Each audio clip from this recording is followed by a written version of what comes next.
You've probably seen the news that rents in Canada are falling based on the latest national rent report from Rentals.ca, and it's true that on average, rents nationwide have fallen over the past year as more supply comes to market and population growth slows down. But the national headline doesn't tell the whole story of what's happening in different cities in the longer term, so let's take a closer look at what's going on.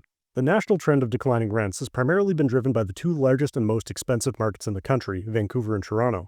Vancouver asking rents are down roughly 16% from their peak in 2023, and Toronto is down 11%. These are both significantly larger declines than the national average of 3.6% from the peak in 2024. If we look at major mid-sized cities like Calgary, Mississauga, and Ottawa, we see that rents are more or less flat over the past 3 years.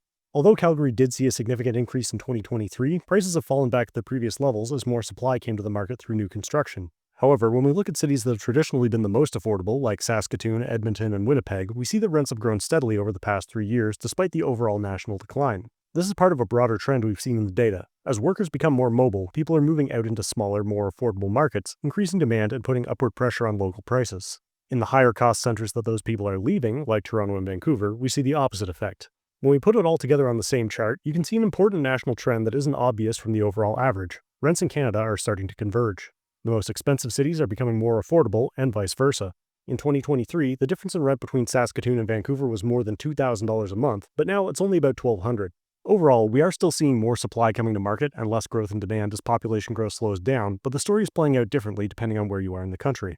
If you want to know more, you can check out the full rent report at Rentals.ca and follow here for more updates on renting in Canada.